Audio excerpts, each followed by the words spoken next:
Welcome to my channel, Recap Stories. Today, we delve into a fascinating tale that begins on October 19, 1899. A steamship named Kairos sets sail from England, heading toward New York City. Among the passengers is a young woman named Maura, who experiences a vivid dream at night. In her dream, she finds herself in a mental hospital where her father visits her. Maura screams, accusing him of being responsible for what happened to the ship, Prometheus. When she wakes up, she feels that this dream might hold some connection to reality. The Prometheus was another ship that mysteriously disappeared 4 months ago while following the same route. This incident had become a sensational news story worldwide, as the ship carried many prominent figures. Maura's memories of her past are vague, but she recalls her brother giving her a ticket to board the Kairos a day before it departed for New York. On the Kairos, there are 15 passengers, divided into various classes: the working class, lower class, middle class, and upper class. Maura is traveling in the upper class, which is restricted to other classes. Among her fellow upper-class passengers is a Greek couple who pretend to be siblings because, during that era, personal freedoms were limited. There is also a newly married couple who seem unhappy, and a Japanese girl being transported to New York by her master to be sold. During lunch, a boy from the lower class comes to the upper deck and shouts that his pregnant sister is unwell and needs a doctor. Maura, who has studied medicine, offers to help. She goes to the lower class to attend to the girl and then returns to her section. Later, the ship's captain speaks with her. The captain is often melancholic because he lost his wife and child in an accident 2 years ago. While they are talking, a crew member informs the captain that they are receiving signals from another ship. The captain goes below deck to investigate and is shocked to discover that the signals are coming from the Prometheus, the ship that vanished 4 months ago. Everyone is puzzled about how anyone could survive on the ocean for so long without food and water. Despite this mystery, the captain decides to head in that direction, keeping the information from the passengers. After a lengthy journey, the Kairos reaches the location of the Prometheus. Maura, the captain, and a few crew members take a small boat to board the abandoned ship. However, they find no trace of any human life. Despite the ship having carried numerous passengers, there are neither bodies nor any signs of their whereabouts. The captain heads to the control room, where the signals were being transmitted, only to find that the machine sending the signals is damaged. Meanwhile, Maura notices a green beetle crawling on the floor, moving in a specific direction. She follows it to a closed cabinet. When she opens the cabinet, she is astonished to find a small boy sitting inside, staring at them with wide eyes. In his hands, he holds a small pyramid. Everyone is bewildered by the boy's presence, especially since all the other passengers have vanished. They bring the boy back to their ship, but an unknown man secretly boards the Kairos from the Prometheus. This man also possesses a green beetle and settles into a room near Maura's cabin. The responsibility of taking care of the boy falls on Maura. The next day, the mysterious man introduces himself as Daniel. Maura does not recognize him, but it is clear that Daniel knows her. Later, Maura returns to her room, where the boy is staying. She notices a mark resembling an inverted pyramid on the boy's neck. This sight triggers a memory of the letter her brother sent her, which also bore the same symbol. She asks the child about the pyramid. However, the child remains silent. Meanwhile, Daniel leaves the green beetle in the lower class of the ship, which heads towards a girl. Subsequently, the girl meets her demise. Simultaneously, all the ship's compasses malfunction, leading the captain to decide to return to England instead of proceeding to New York. These were the same events that had occurred with Prometheus, after which it had vanished. Maura goes to the captain's cabin and notices an inverted pyramid symbol there as well, identical to the one on the child's neck in her brother's letter.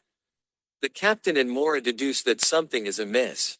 They return to Prometheus, where they find a list containing the names of all passengers who had traveled on it. Astonishingly, Maura's name is also on the list. The captain starts suspecting Maura of concealing something. If she had been on Prometheus earlier, How did she survive, and why did she embark on another voyage? Upon returning to the ship, the lower and middle class passengers become furious and force the captain to continue the journey. They argue that they have spent their life savings on this voyage. Meanwhile, a lower class girl passes away, further inciting the passengers' anger. They claim that the child brought from Prometheus is cursed and must be thrown into the sea. Maura opposes this, but no one listens, and the child is thrown into the sea. Maura pleads for the captain's assistance, but the captain accuses her of being deceitful, as she hid the fact that she had been aboard the Prometheus ship. Maura is perplexed and becomes even more bewildered. On the other hand, the most significant problem is that despite the lock being open, the ship remains stationary. The Prometheus ship continues to orbit around them. During this time, a knocking sound emanates from inside a cabinet on the ship, and the same child, who had been thrown into the sea moments ago, emerges. The child still holds the small pyramid and directly approaches Maura, hugging her. Maura faints upon seeing this. The ship's passengers believe that this child is indeed cursed. The captain and the passengers split into two groups, one led by the captain, intending to return to England, and the other comprising lower-class passengers, adamant about reaching New York. As tensions escalate, a lower-class pregnant girl joins the captain's group for her safety. Maura regains consciousness and discovers that the child has been imprisoned. She attempts to free the child, but the majority of passengers oppose her. Amidst the commotion, someone fires a shot aimed at Maura. Suddenly, time slows down, and the imprisoned child liberates himself, reaching Maura. Time completely halts, and no one except the child can move. The child takes Maura to another place through a portal. She finds herself in an unfamiliar location. Meanwhile, time on the ship resumes its normal flow. An eerie sound starts resonating through the ship. The sound hypnotizes the passengers. One by one, they begin jumping into the sea. Daniel is shocked to witness this. He rushes down to save them. Using a blue-colored beetle, he opens another portal and arrives at the location where Maura is present. There, he questions the child about why Maura doesn't recognize him. The child responds that Maura is the only one who can stop all of this. Daniel returns to the ship. He attempts to shut down the machine creating the sound. Meanwhile, a newly married couple is restrained by a lower-class man to prevent them from jumping into the sea. During this chaos, Maura finds herself in a place resembling the asylum her father had built. She enters a mental hospital where two individuals apprehend her. At that moment, her father appears before her. He asks where she has hidden the object. Maura is confused. However, from his words, she realizes that her father was involved in the disappearance of Prometheus 4 months ago. Later, Maura is injected with something. When she regains consciousness, she finds herself in her bed. Maura immediately goes to the captain. She tells him she doesn't remember if she was on Prometheus 4 months ago. However, she is certain that whatever happened was because of her father. Maura reveals that her father erased her memory. She also becomes convinced that her father's experiments are deeply connected to the events on Prometheus. During this time, Maura spots a mysterious green beetle. She replicates the same process the child had used earlier. A door opens. On the other side of the door, she and the captain find themselves in front of a burnt house. The house is a painful reminder of a tragic event from the captain's life. On the other hand, Daniel successfully shuts down the sound system to save the hypnotized passengers. However, it is too late. Out of 1,500 people, only a few remain. Maura's father orders Wilson to find the child. The child is essential for the success of his experiment. Wilson fails to locate the child. Maura and the captain arrive at the mental hospital again. They intend to gather evidence against her father. Daniel also appears there. Maura and the captain are surprised by his presence. Daniel reveals to Maura that he is her husband. He states that they have been married for 12 years. Maura doesn't believe him. Considering him a threat, she locks him up. Maura's father observes all of this on his monitors. He has multiple screens that allow him to keep track of everyone's activities. Meanwhile, the captain returns to the Prometheus ship. He discovers several large ships present there. At the same time, Maura encounters a storm at sea. The remaining passengers decide to hide in the engine room out of fear. Maura, however, searches various parts of the ship to find the captain. When Maura reaches her room and looks beneath her bed, she discovers a hidden basement. Upon entering, she is suddenly transported into memories of her past. She finds herself in the mental hospital her father had built for her mother. There, she realizes that the captain might also have delved into his own memories. Hence, she goes back into the basement. Instead of the captain, Maura encounters the captain's late wife this time. She attacks Maura and says, "What are you doing in the captain's memories?" Somehow, Maura escapes from there and reaches Daniel's room. Daniel had claimed to be Maura's husband and said they had been married for 12 years. To confirm this, Maura goes into the basement under Daniel's bed. There, she enters a room that feels familiar to her. Inside the room, she finds photos of herself and Daniel, including pictures of their son, who always remains silent and holds a small pyramid. Upon seeing these photos, Maura becomes convinced that Daniel is indeed her husband. Meanwhile, Daniel is shown exploring Maura's memories. He exits the memories and approaches a grave where their son is hiding. Daniel tells the son to protect himself because Maura's father is searching for him. The son gives Daniel a ring and asks him to give it to Maura. Daniel then returns to the ship to find Maura. In the basement, he sees Maura, and both realize that their relationship is based on reality. Daniel explains to Maura that all of this is a game. If they fail to complete the game, everything will start over. To win the game, they need a key that Maura had hidden somewhere. Maura recalls that the key was hidden inside a pendant, which she still possesses. She also remembers that her father had questioned her about the same key.